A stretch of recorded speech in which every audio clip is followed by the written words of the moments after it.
Welcome to the Burn Bootcamp podcast. I'm your host, Morgan Klein, co-founder and CEO, along with my husband and company visionary, Devin Klein. And together, with our amazing team, we are going to help you push past your limits, not just physically in our gyms, but right here, mentally, emotionally, and spiritually on the Burn Bootcamp podcast. Together, we will take on challenges and break through barriers to transform into the best possible version of ourselves. We are more than a gym. We are a community. Your community. Let's go, Burn Nation.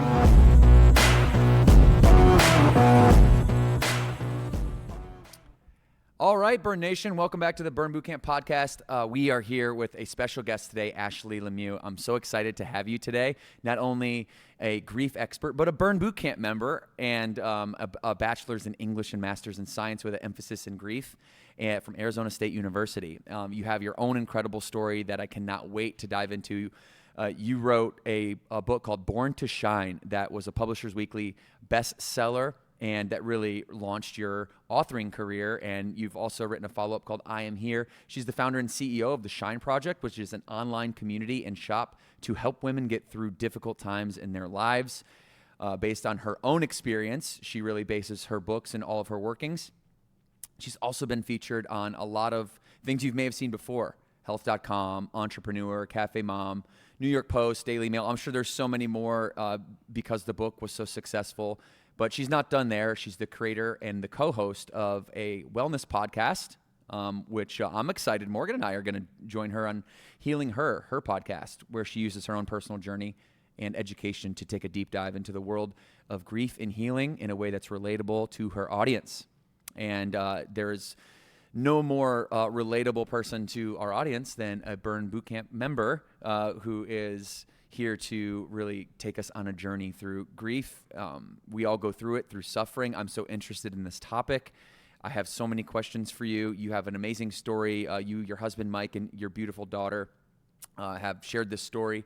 You share this story together, obviously, and you also, you're back and forth in the summers to Winston-Salem, right? You come join the Winston-Salem gym every now and then, or what? Yeah, it's so much fun to have Burn Bootcamp fam here also. Yeah. So it's East and West Coast, desert to the mountains. So let's start this, you guys. As I begin to read her first book, which released in 2019, Born to Shine, I just want to compliment you on how well written it is.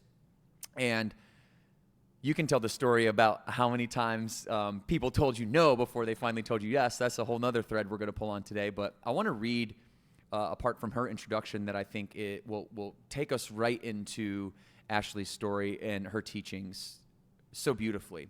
And this is from March 5th, 2017. In her book, she quotes, "Today I deflated. I gave up. How in the world could a human possibly feel so incapable of doing something so good and still expect to take another step forward? I had given it my all and was sure it was going to work out, but it didn't. What a total failure I was. What a waste. This is how they feel, the people who stop dreaming, who get stuck, who lose faith in themselves and each other and God. What do I do now? What do I give when I have nothing left inside of me? This is how they feel. I'm not supposed to feel this way. They are." And then she begins the first chapter in the intro by saying, "There is no they, there's only us. All of us, all 7.4 billion inhabitants of planet Earth suffer. But why does our unique and personal pain always feel so isolating? Why, in our sorrow, does it feel impossible to breathe when all around us people seem to be thriving in the midst of their own struggles?" Some interesting questions that you pose to the audience right off the bat, and they seem very deeply personal to you. You can feel your heart. You can feel the amount of time that you took just in the first few sentences there. So how did you get to a place where you were asking these profound questions? You know what's so interesting listening to you read that right now is I haven't read that chapter for several years, to be honest. And it's interesting thinking about that time in my life when I wrote this book and how different it feels from this season that I am in right now. And yet, when you read it, it's like I can be right back in the room where my loss occurred, where my grief felt like it was just burying me under. And sometimes I still have, because that's how grief works, right? Sometimes I still have these moments where I'm going along with my day and I'll have this memory, or I'll hear a song, or a holiday or an important date is coming up that brings me back to this exact moment in time that you just read, that opened up all of these questions to me of how does a human possibly keep moving forward when everything that you were hoping for feels like was taken away from you? And that's where I found myself in this moment. Really quick part of my story is that we were guardians to two kiddos. We raised them for over half their lives, and then we unexpectedly lost them in a very unexpected contested adoption. And I think, what connects us as humans is that even though the details of our lives, of our stories, those are different, the emotions that we all share connects us as part of the human experience. So even though the details of my story are going to be different than yours or you who are listening, it's the feelings that we share that help us be able to move through things and understand each other. And so this was one of the first times in my life where I experienced a significant loss to the point that I didn't understand anymore who I was, what life was all about, if I had the capacity to keep going, if I wanted to keep going. And I had to sit with some really dark and deep and hard questions that were either going to propel me forward and keep me going, or lead to me spiraling like I was. And this was kind of that moment that you just read. And so in the book, obviously, out of privacy, for the children, S and Z is the name in the book. And so can you just dive in a little bit deeper in 2013, kind of set up this moment for us, because this really kickstarts, not to bring you back into it necessarily, but I think part of the teaching to other people is to recall that emotion and really help, like you said, it helps them feel whatever storyline that they're feeling and helps them work backwards and identify the significant emotional experiences in the past. So you have become a guardian overnight, basically in 2013, and these are you and your husband. You're like, these are our kids. Like, we are taking care of them. You had the long-term expectation that you're going to raise these children, right? Yeah, we all did. Okay, and so the kids included. And Correct. How old were they at the time? When we first met them, they were 3 and 5. Okay. So they had been with us for many, many years at this point. Right. Okay. And then so they're in the stage of life where they're beginning to start to connect the dots and what's going on. So out of nowhere, an unexpected battle for adoption comes about, and the kids are at the center of it. And how long did that about go on for? Because obviously that part, was very tough. We're all living in this limbo of almost 2 years. Okay. So it was this long, unknown, middle, messy part that we had hope during it that things were going to be okay, but we just didn't know. Well, that's, I think, such an interesting thing, because 2 years of the unknown, isn't that where most of the suffering would occur then? Because the unknown is it's somehow linked to the uncertainty of the future. And I know in my own life, whenever there's an unknown, or whenever I'm in whatever people want to language it, like in limbo, or I'm uncertain of the future, you have this level of a certain level of suffering depending on what you're experiencing. Was this the time where you felt that most? And am I tracking? Yeah, I don't know if it's that I felt it most, but I think that this is the moment in most of our lives where people often use the phrase, I feel stuck in my life. Mm-hmm. I feel stuck. I don't know what path to take next. And that's definitely where I found myself.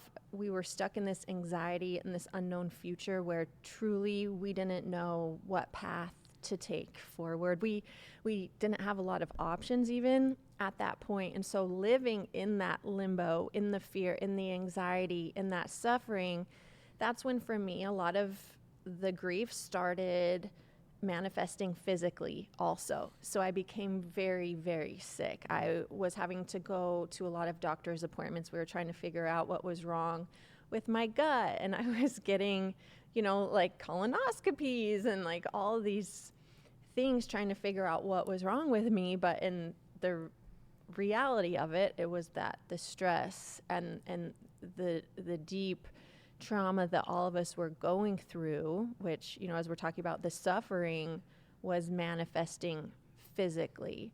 And when you don't know a path forward, it's really, really hard to get your grief, your suffering moving somewhere. And this is one of those places that so many people reach or find themselves in, and they just feel stuck.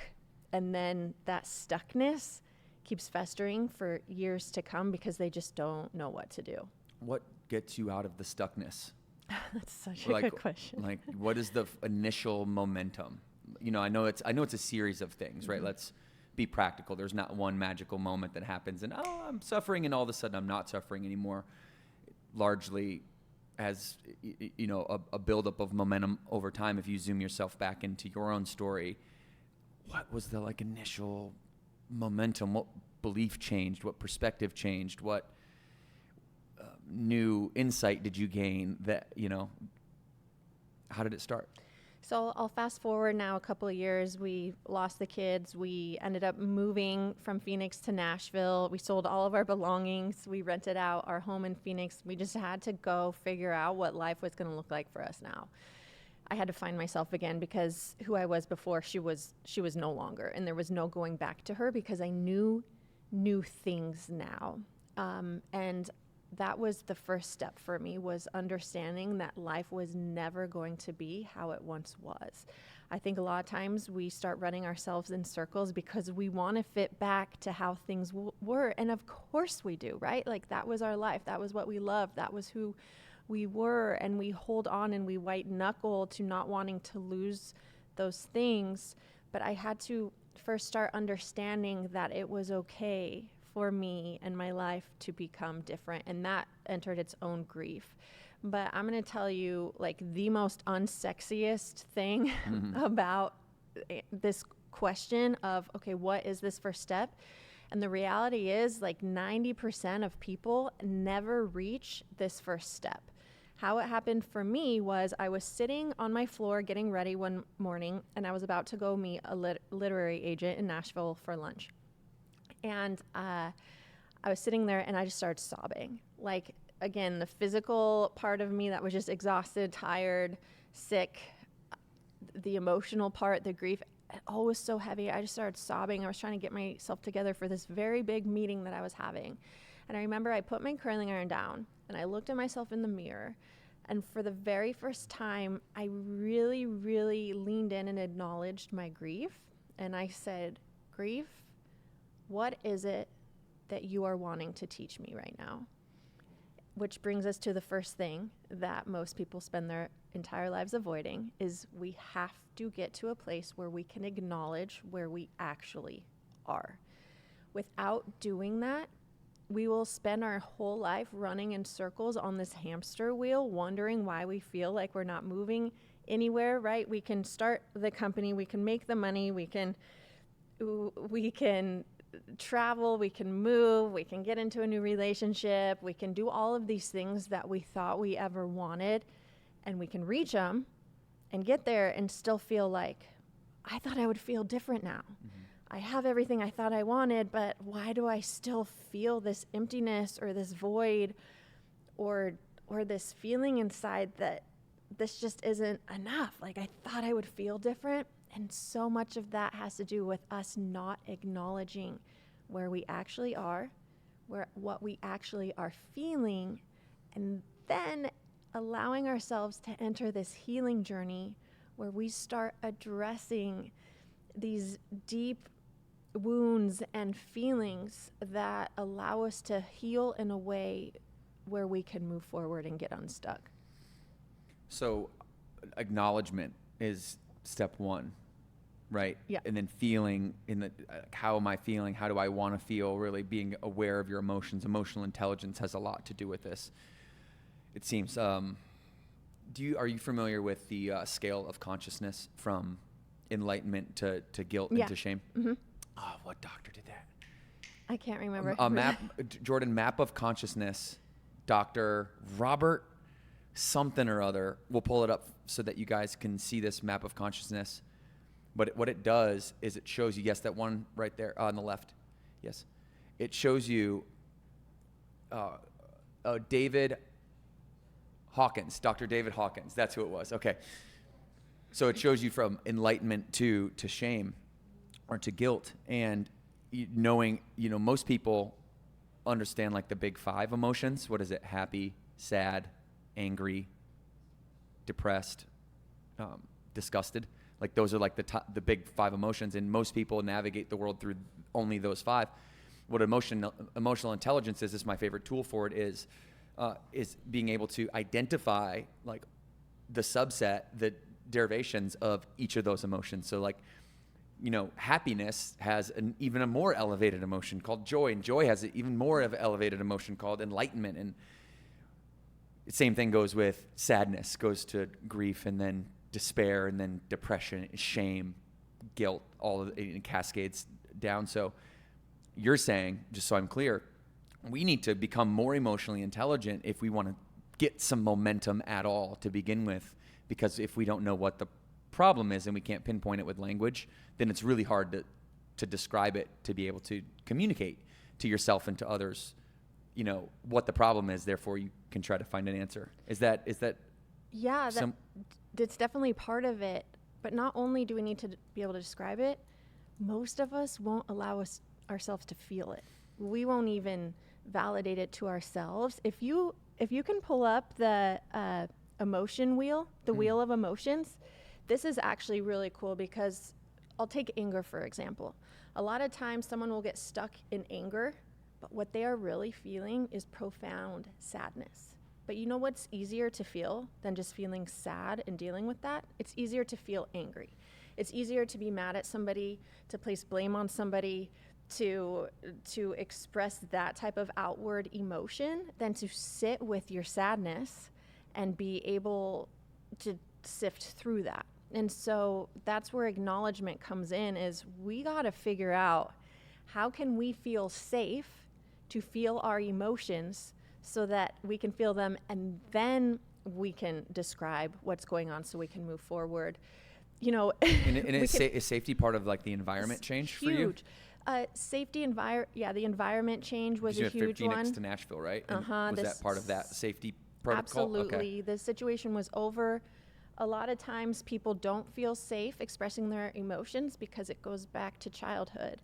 And if you weren't given a safe space where you were allowed to express how you were feeling as a child, it's really difficult to learn how to do that as an adult, because you will revert back. Okay, yeah, this so is this is the right? feelings wheel. So if you look at angry, and angry in the way where it's easy to just be like, I'm just mad. But really, if you go to the outer ring of this emotion wheel, maybe you're feeling other things. Maybe you are numb. Numbness is a really big one that masks as anger. Skeptical, dismissive, betrayed, resentful, disrespected, ridiculed, indignant, violated, furious, jealous. There's all these different derivations of the word angry.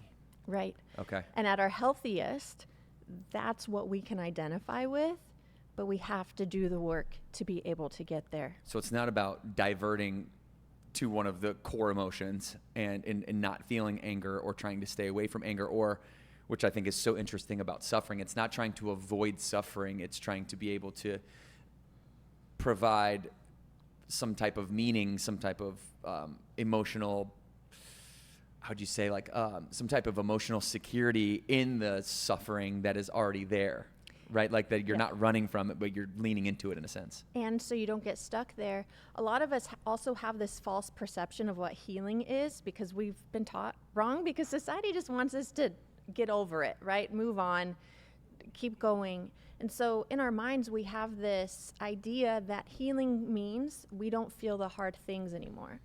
But what healing actually is learning how to feel all of our emotions, including the hard things, so that we can make space to feel the good, happy, joyful things too. And that's what healing is. It's learning how to feel all of it so that none of it keeps burying us under. So you were talking about basically like the blueprint of our lives. Like we as human beings, we have, some idea about how our life is supposed to turn out. We've architected this picture, this vision of the future for ourselves is another way to put it. And we kind of know every step along the way, or at least we visualize every step along the way as if it's like a blueprint. And so what you're saying is that there's a very powerful human need to be able to align to who you think that you are and who you think that you're going to be. And as soon as that blueprint is rendered like no longer valid, meaning like I was a baseball player and my dream was to go to the MLB. I thought about nothing. That was my only plan A. I had no plan B or C. And when I got released, my entire world shattered momentarily, right? Like my blueprint basically blew up. It was rendered useless at that point. And so people go through this in other areas of their lives, and they experience the same thing where I thought I was going to be on this path. Oh, wait, there's an obstacle. One that I'm not going to get around this. Like there was no way I was going to go be a Cy Young Award winner in the major leagues. I just wasn't talented enough. I was good enough to be where I got to, but I wasn't good enough for the next level. And that's crushing for a lot of people. Like to even admit that, like, it's usually like, oh, the team was, they didn't set me up the right way, or the environment or my college or whatever. But most people will stay right there, and I see it all the time in baseball, it's the furthest along they got in their blueprint, so they're going to stay right there, and they're going to dwell, right? And they're going to dwell, and they're going to stay and not find any meaning in the suffering, not take any accountability for it, and just be that dude at the bar on Wednesday who still has his college varsity jacket on, who talks about his days in the minor leagues when he's 60 and still living in that moment. And you're saying that if you don't become more emotionally intelligent, you're going to, at some point, your plans are going to be altered. And if you're not willing to then alter your plans when they're forced to alter, then you're going to be in suffering in a negative way, and you're just going to dwell. And that's the place that we see depression at, or something like that. Yeah, well, you just said something really interesting. And it's this point you're talking about where we have to make this shift, but we don't, because that's what we wanted it to be, and that's what we're going to hold on to. That's when a lot of people start losing what their purpose is. Okay. So how many times have you met people or talked to people, or even yourself, in that period when you were transitioning from baseball player, this is my identity, this is what I identify with, this is what I'm going to do, to then figuring out, what am I going to do? What am I pursuing? How am I spending my time? Where am I using my talents? Who am I outside of this role that I have played my entire life, right? We start then questioning, what is my purpose? And without purpose, it becomes so hard to know how to move next. And if we've only wrapped up our purpose into this one thing without allowing it to be anything else, then we get stuck. One of the quotes, I like to read philosophy. That's what I do from like 10 p.m. to like midnight every night. After burn hours. It's either research our next interview, study for the the latest news in health and fitness, or just read some endless philosophy. I like it because it just goes in circles over and over and over. But it's interesting to hear different perspectives philosophically, and one that, as we talk about suffering here today, and there's like that negativity, that taboo with that word, people try to run from it rather than lean into it. I was doing some philosophizing last night, and there's a Friedrich Nietzsche quote that I came across that said, "To live is to suffer, to survive is to find some meaning in the suffering." And that's essentially what you're saying is, is that the passion that you lose when you're in this state of dwelling, that passion that you lose is in the absence of the meaning in the suffering itself. Yeah. Something like that? Something like that. But can I tell you what I believe about meaning? Yeah. Because there's a few phrases that I really hate that we say to make people feel better. Okay. One of those things is everything happens for a reason. And You think that's BS? I think it's BS. Okay. I don't believe everything happens for a reason. I believe things happen because life is hard and things out of our control happen. And I don't believe that there is meaning in everything. What I believe, especially in the grieving process, is that we get to a point where we choose what meaning to assign to what has happened to us.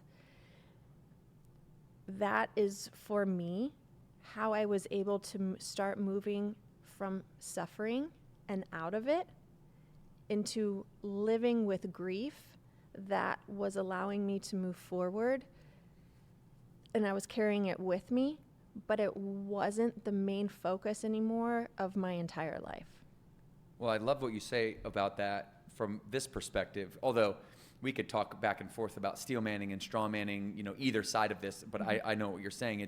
It's that, and correct me if I'm wrong here, but because I want to get this clear, I think it's very important, is that everything happens for a reason, or that belief system is more like a cause and effect belief system that really takes the controller out of your hands as an operator, right? Like, if everything happens for a reason, that means fate is at play. That means what happens to me has some inherent, mystic chain of cause and event that I don't really have any control over. And you're saying that's not a very empowering way to look at things, because what good would it do for me to find meaning in suffering if it doesn't matter anyway, if I'm just going to inevitably suffer, as opposed to what you're saying is there isn't any inherent meaning in everything, but it's your decision and perspective on the experience, the meaning that you make the decision to then place on it that actually matters. And that's keeping the controller in your hand. Is that a correct way to look at what you're saying? Totally. That's how you get your power back from your grief. I'll give you an example, if that's okay. Please. A few years after we lost the older two kids, I was pregnant with our first biological baby, and we had a late pregnancy loss, and I went septic, and it was a lot. So during that time, people would often tell me, well, Ashley, everything happens for a reason, right? Everything happens for a reason. You'll find the reason soon. You'll understand why this has happened. And I would just look at them and I would be like, there's no reason why we just lost our baby boy. There's no greater purpose or reason for that.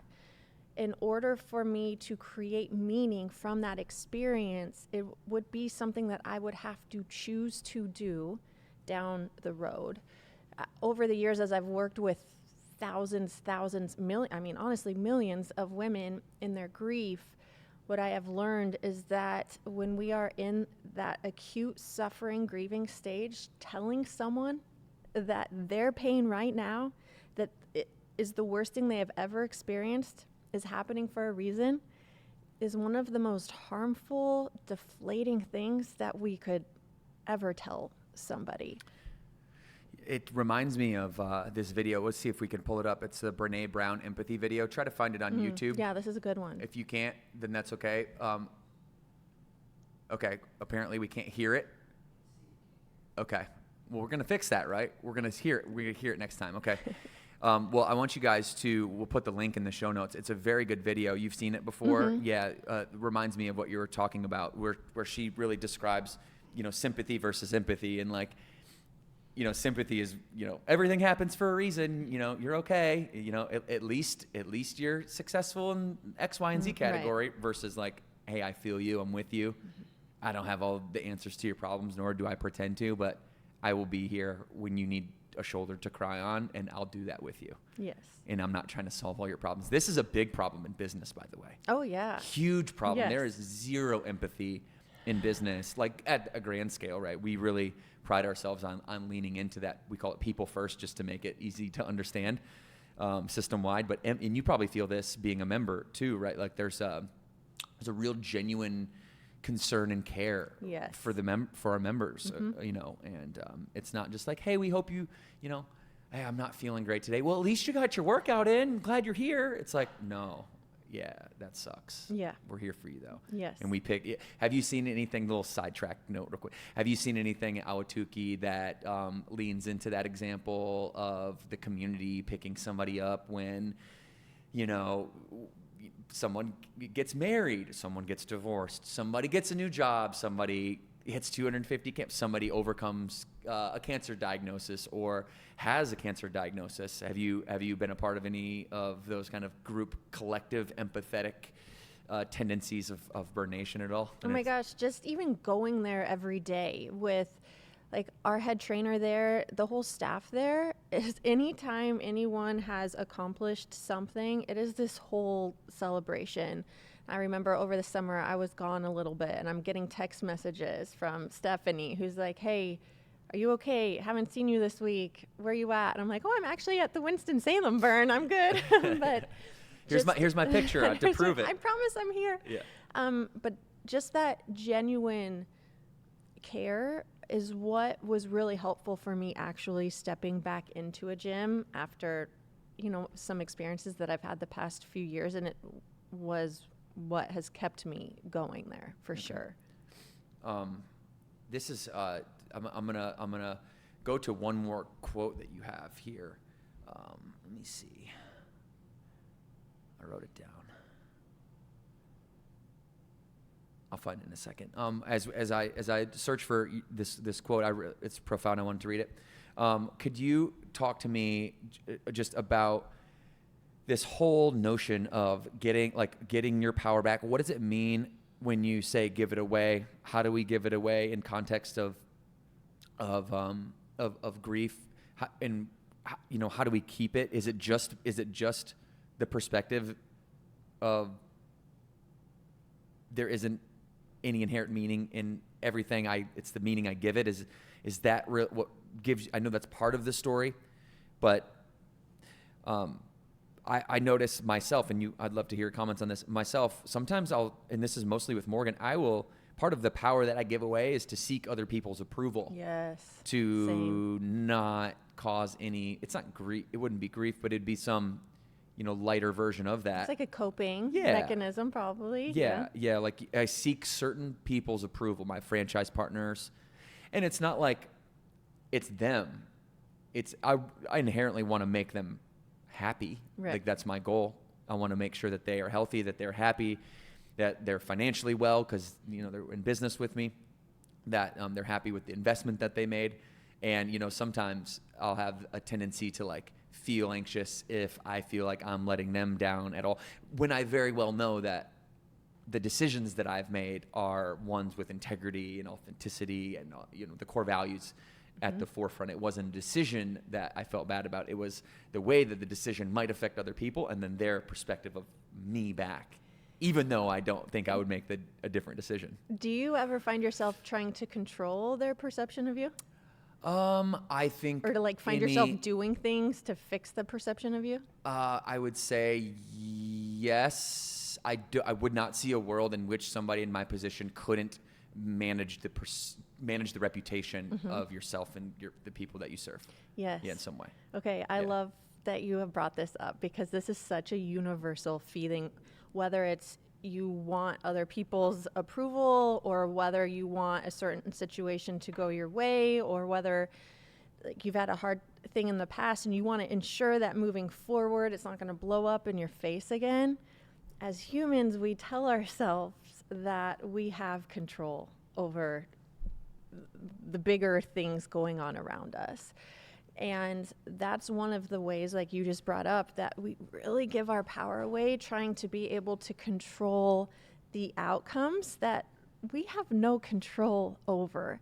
And for me, because I'm the same as you, eldest daughter, any eldest daughters listening, you're just like, everything had to be perfect all the time.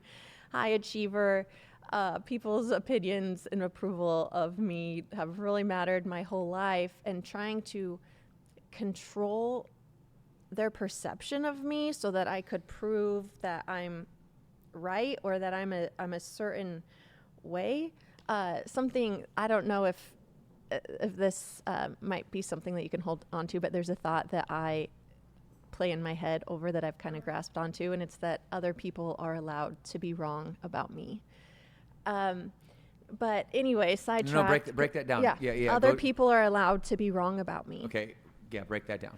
Meaning that other people are allowed to have their own thoughts and opinions and feelings on me, even if they're wrong. Even if to my core it's not true to who I know I am, they are allowed to be wrong about me. And once I realized that the world and other people, we are all operating from our lens of our own world, right? Like, you're the center of your world, I'm the center of my world, your franchise partners are the center of their worlds. And so we are all viewing each other and things that are happening through this lens of me being at the center. When we can stop trying to control other people's experience with us, oh my gosh, there's so much freedom in that. There's so much power that actually comes back to us, because we are now finally allowing ourselves to have the permission to be who we are, regardless of what other people think about it. And once we give ourselves the permission to do that, that's when we have the freedom to really, really impact the world in the way that only we can uniquely do. Where does the need to get the permission come from? Do you think that's something like epigenetically baked in, or is that parental advisory as you're growing up? Where do I develop? Is it inherent in all human beings? Do we develop this need, this quest for permission from those that we respect, because that's a signal in society that, hey, this is going to keep you safe. This is the right way to do things. Like, where does that permission come from? And is it actually useful to have that, or is that something that we've installed, that isn't so useful? Well, everyone I have worked with and who I have ever met always has this underlying fear that is this question of, am I good enough? Am I good enough to do this thing? Am I good enough in my job? Am I good enough as a mom, as a wife, whatever that thing is? And oftentimes we flip and we do things trying to be good enough for whatever person we are trying to please, right? The partner, whoever's in your home unit, your boss, employees, whoever it is.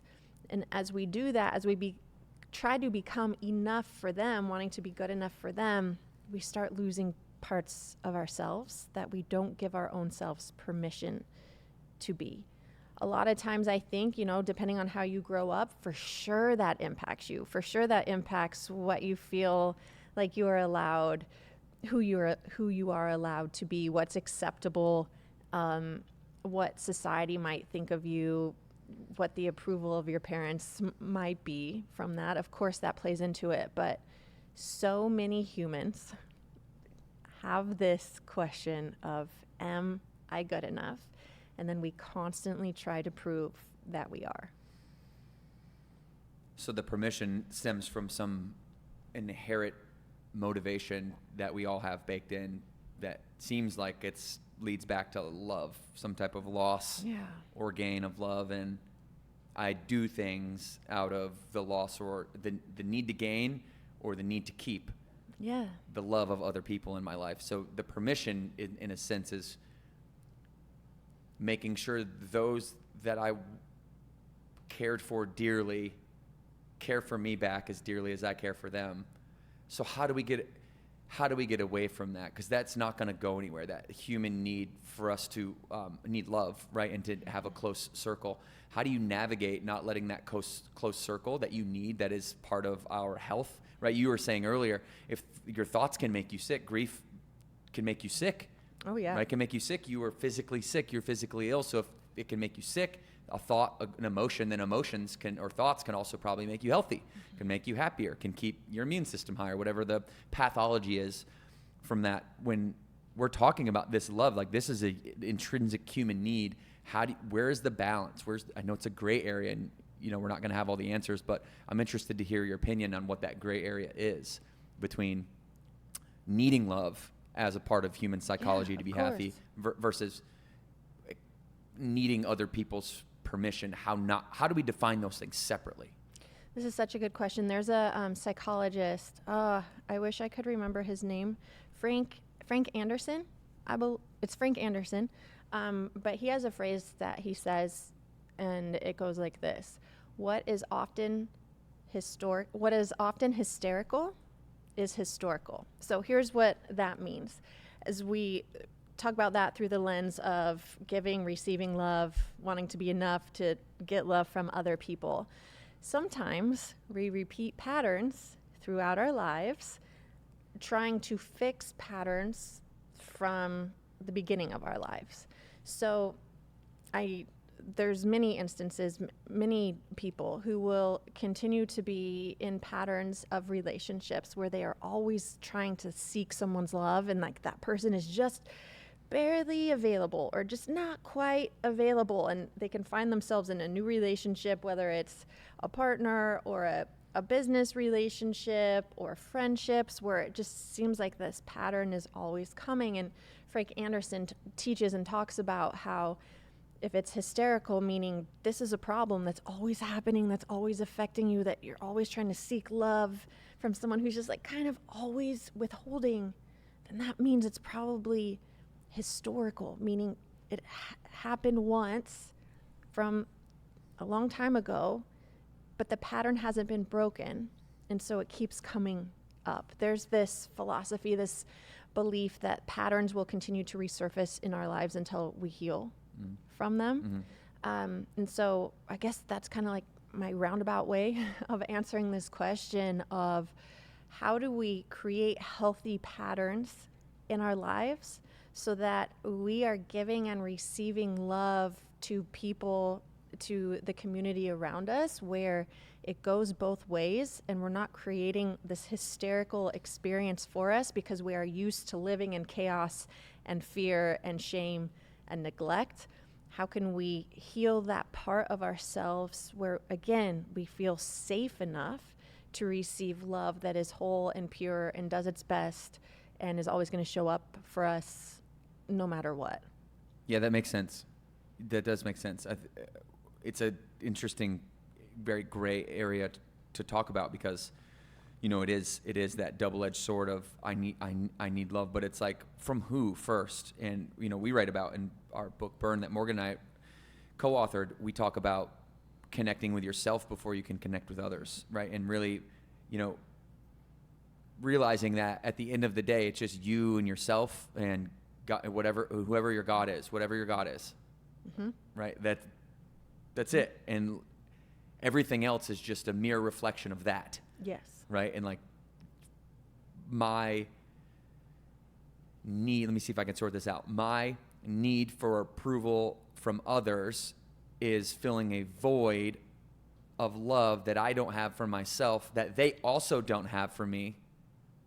Because if I really filled that void by first loving myself, I would realize that I don't need their little tiny bit of approval that they're barely available to give me, that I don't actually need that at all, that is not part of the love that I'm seeking. It's that I'm trying to fill this piece of my life in which I feel appreciated, respected, admired, and loved. And I'm not getting it from myself, and I'm not getting it from other people. And I'm only seeking it from other people because I don't have it in myself first. I'm not looking in the mirror and liking who I see is another way to put it. Right. And also, I will say, again, like this gray area, I also am of this belief that sometimes we need other people to teach us and show us what true, genuine, real love is so that we can learn how to love ourselves too. That's interesting. So then how are people who haven't found that happy? Because not everybody some people, I know, you know this too, right? They go through, what's the statistics on marriage? It's like half the marriages end up in, which is up, by the way, from like the peak in the 80s, or down, however, in a positive way. Less marriages, though. Less marriages, same divorce rate, less divorce rate. But then if you go second marriage, third marriage, it goes like 40 to 50%. And then 60, and then like 70%. These people aren't finding this, like, How do you sort that out, or don't you believe that to be true, that, people, because in a sense, what I would push back and say is that, in a sense, that's needing somebody else's approval to then first love yourself. When you say, I need somebody to show me how. Like, what if parents don't show you how? Or what if your guardians don't show you how? You have to show yourself how. Right. Like, let's say there's nobody else around you. Like, you're just this kid that's left out on the streets by yourself, like willing to turn it around. So I have that conundrum with, right? Like, how does that work? It's so hard. And I don't know if you've ever read studies on resilience, which are super interesting to me. But a lot of times this type of conversation can go back to resilience. And what makes me a little sad about it is that sometimes it is something that is inherently given to us, right?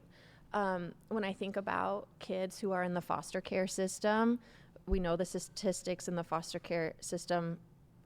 It's like many of those who are in prison were once in foster care, right? So it like goes back to this idea of when you're young, if you're not shown this consistent love, it creates problems. It creates hard times for you throughout the rest of your life.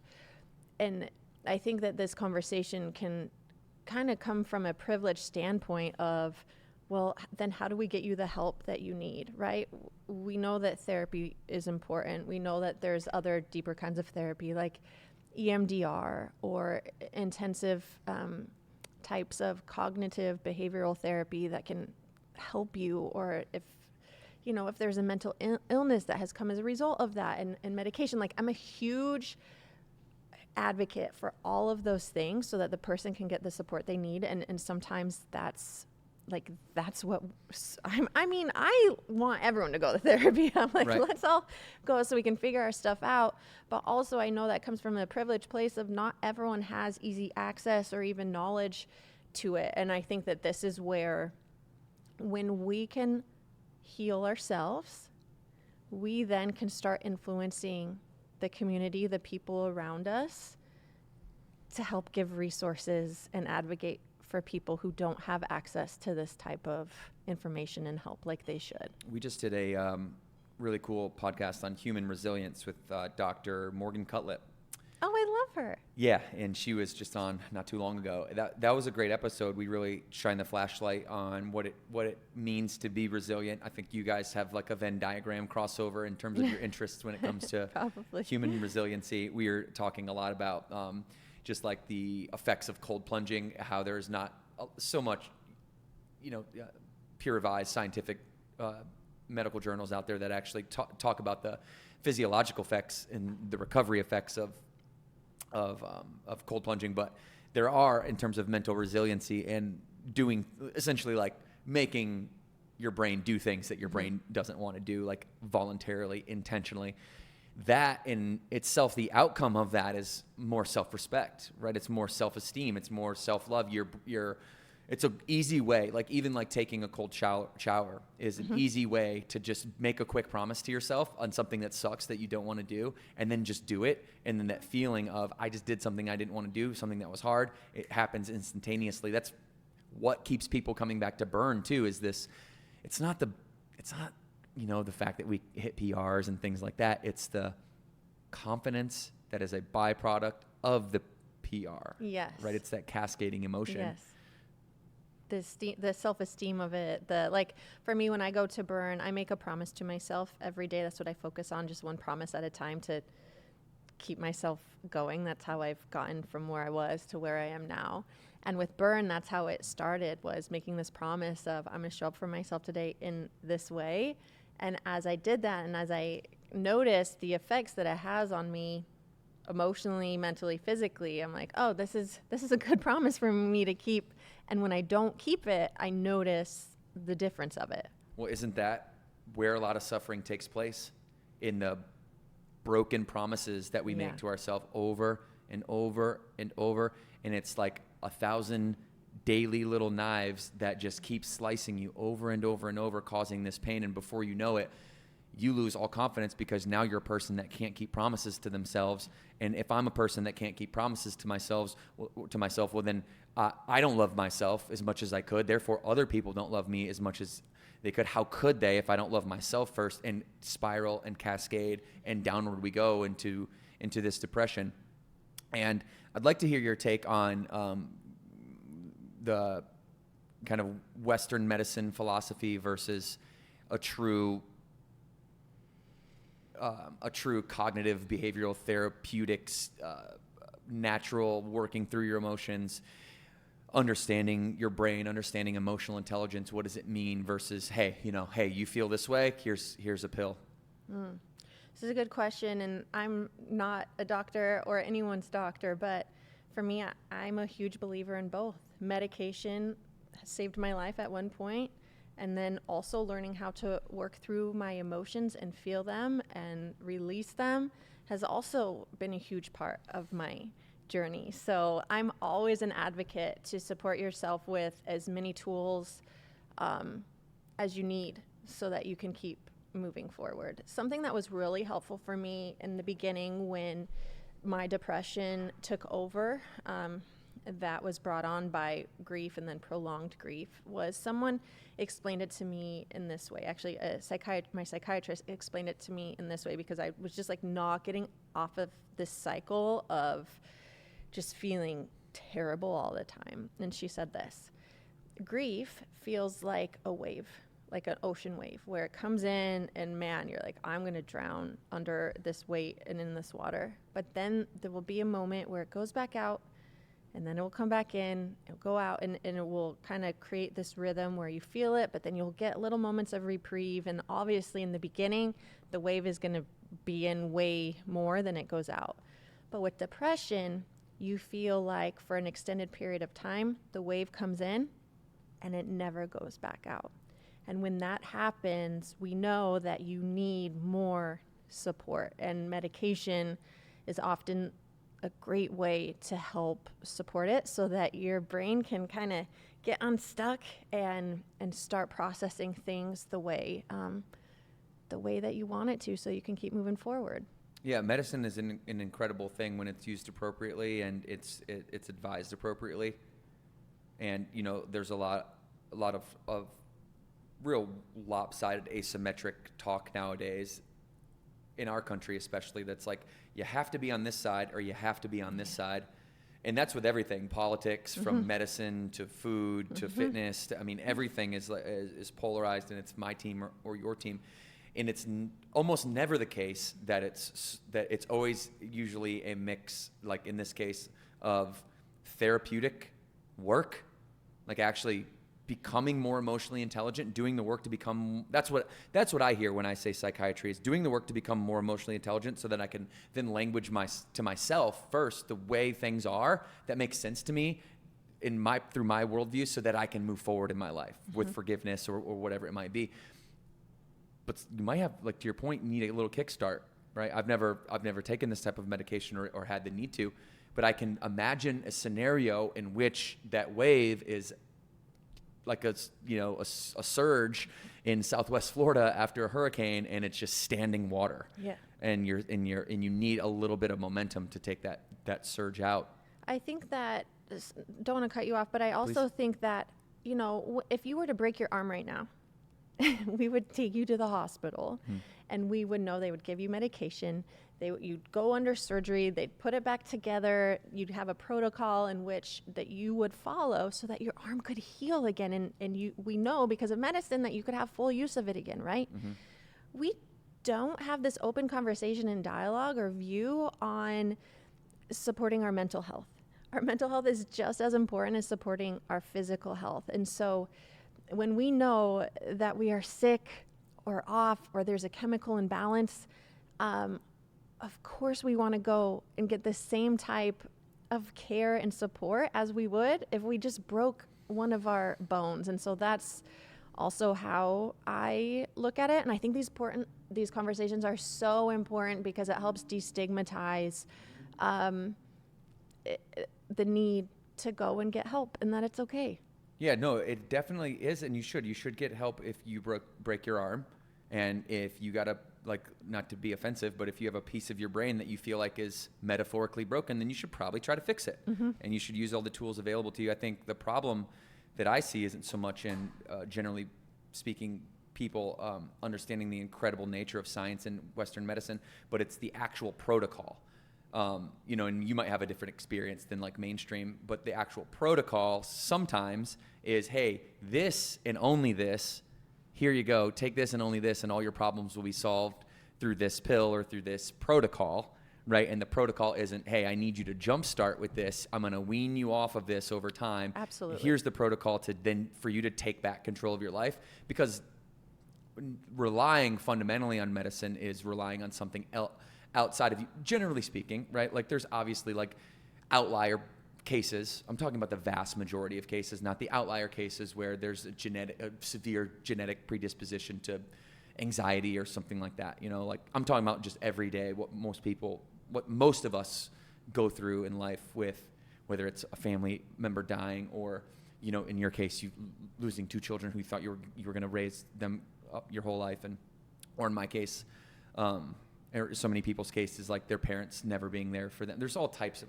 different ways, and it's like, okay, well, here's the protocol. What is the protocol? I'm assuming based on your experience you had and your expertise too. You know, obviously you weren't going to be one of these people that would succumb to anybody saying, hey, no, this is the thing, and you should do this all the time.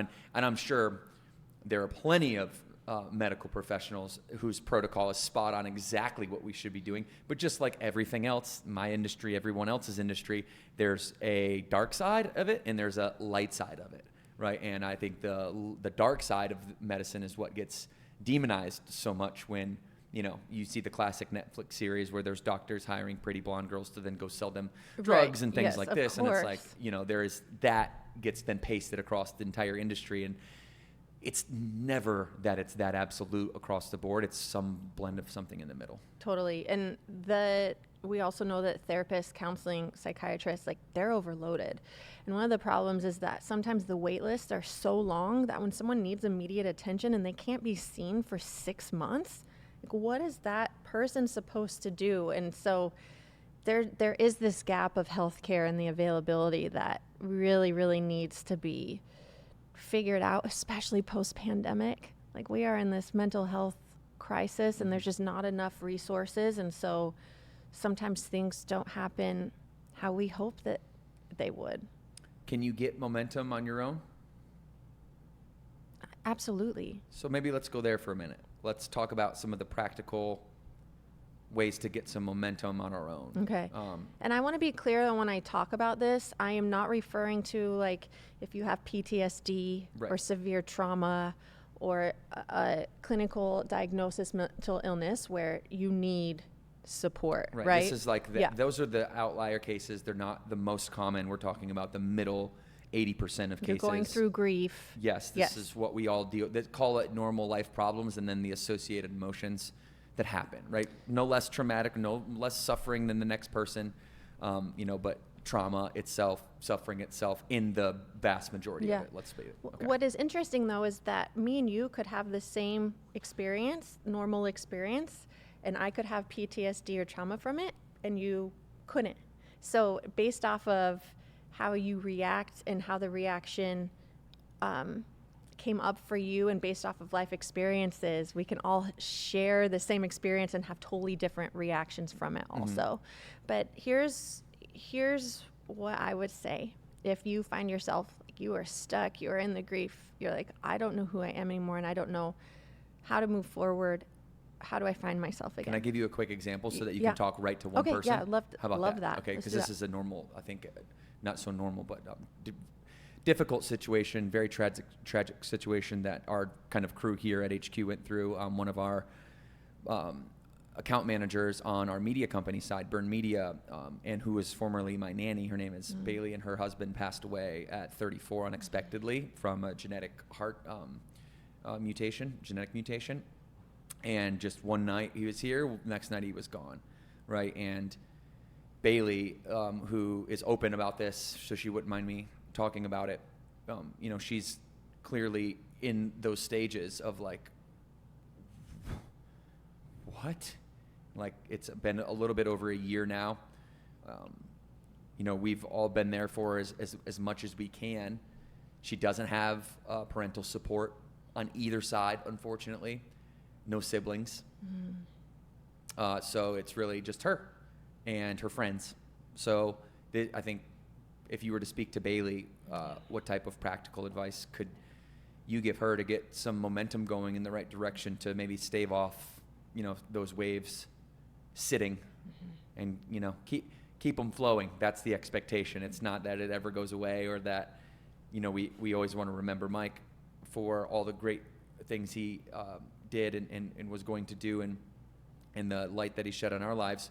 And we're always going to remember that wave when it comes up, and we're always going to think about him in that happy light. How do we get that water to stop sitting? Or is it a time thing? Is it a strategy thing? Is it a little bit of both? Yeah. Bailey, first of all, I'm so sorry.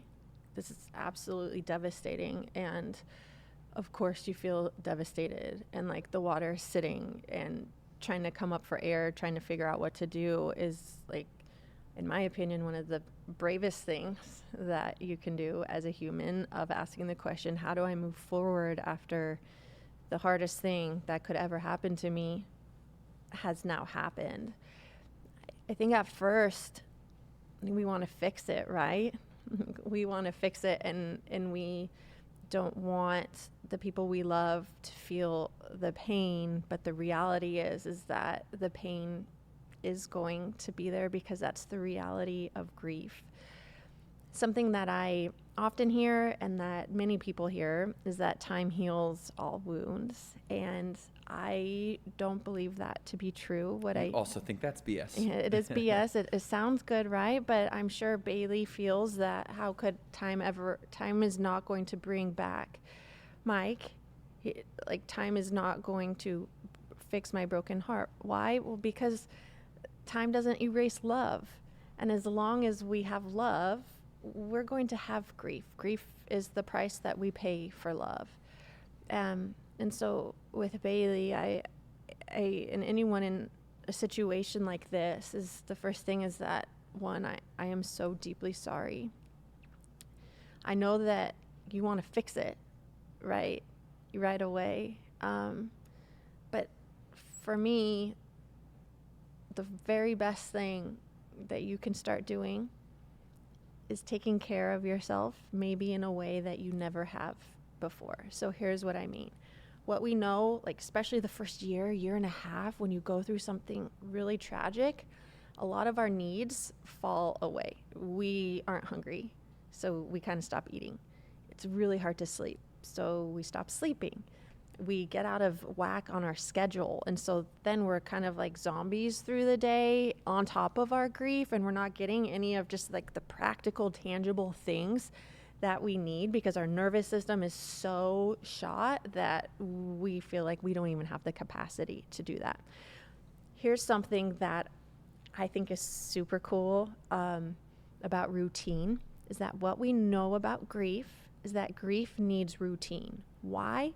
Because when something unexpected happens to you, it throws everything off, and everything feels really scary in the world. You don't know if the next bad thing is going to happen or when it's going to happen. So you might be feeling like you're always constantly bracing for impact. Your shoulders are tight, your jaw's clenched, you feel sick in your stomach. Like, when is the next shoe going to drop? When we can create a routine for ourselves every day that gives us an expectation on what we can expect, it can kind of help us feel like we have a little bit more control over what's going on in our lives. And it can put us in these habits and patterns that help us get out of bed in the morning. So the first thing is establish a routine. And it might sound so simple, but your daily routine right now and forever, honestly, is your lifesaver. So what does it look like? What time are you getting out of bed in the morning? What are you doing when your feet hit the floor? Does this look like a mantra that you're telling yourself? Are you listening to a certain type of meditation or podcast? Are you brushing your teeth first? What are you eating for breakfast? Like, I want you to get really specific so that the days that are hard and you're like, I have no mental capacity or energy to figure out any of this out, it's already a routine for you. It's written out and you don't have to make any decisions, but you are taking care of yourself.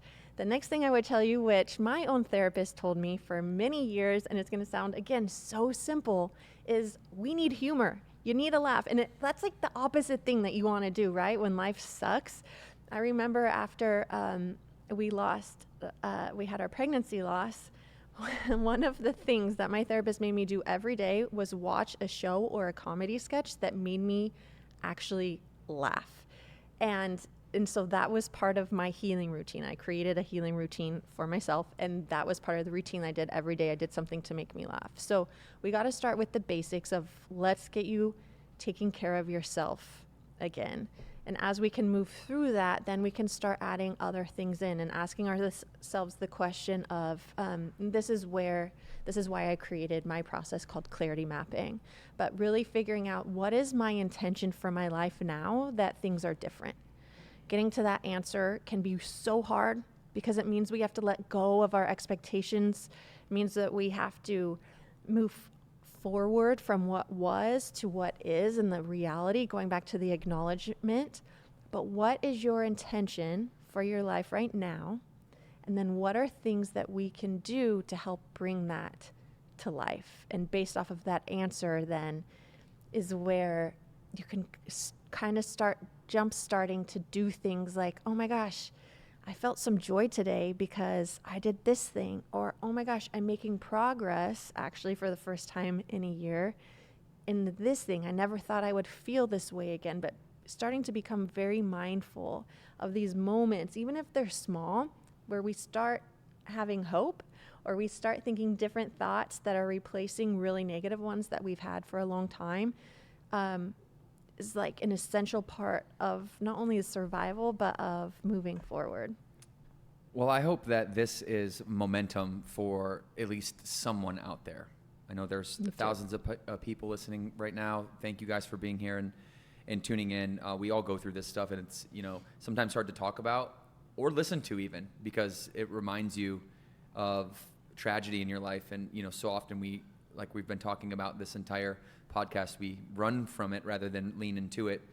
And so hopefully you are getting some momentum, you're experiencing some momentum. I know for me, when I was just getting started in business, I would listen to everything that Tony Robbins had to say because that was the person that had the answers for me at that stage in my life. And I hope that Ashley is that for any of you out there that are going through it, right? Whatever it may be, each of your mountain, your own mountain is steep as the next person's, no matter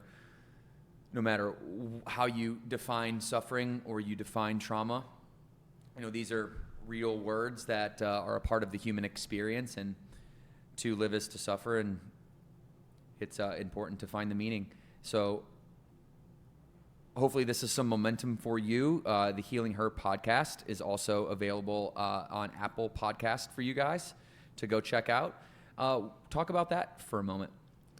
So I love doing the Healing Her podcast because we have so strong of a community on Instagram, but you can only go so deep on Instagram. So I created the Healing Her podcast where we could really have tangible, dive deeper conversations on these type of topics. They're not all this deep into grief. There's some that will make you laugh. But I like to go deep. We like to go deep in the grief, right? Like heavy. They're not all heavy. Yeah. But really helping you get the tools and the language and the processes to help you get from where you are right now to where you want to be. We have cool guests on it. But it's really become something that I created that I wish I would have had 7 years ago. So it's been a fun project to work on. Yeah, they said the best businesses are the ones that scratch the owner's itch. Yeah, 100%. Yeah. So Born to Shine came out in 2019. I am here with the workbook Clarity Mapping, which is what you were talking about. That's the workbook to go along with that. That dropped in 2022. So lots of material out there for people to continue to follow you. Your Instagram handle is Ashley LeMieux. Ashley K. LeMieux. Ashley K. LeMieux. Okay, got Ashley it. LeMieux was taken, so I had to throw in my middle initial, which, you know. I get it. I have Devin R. Klein on mine. I hate it. It's you. It's our unique identity.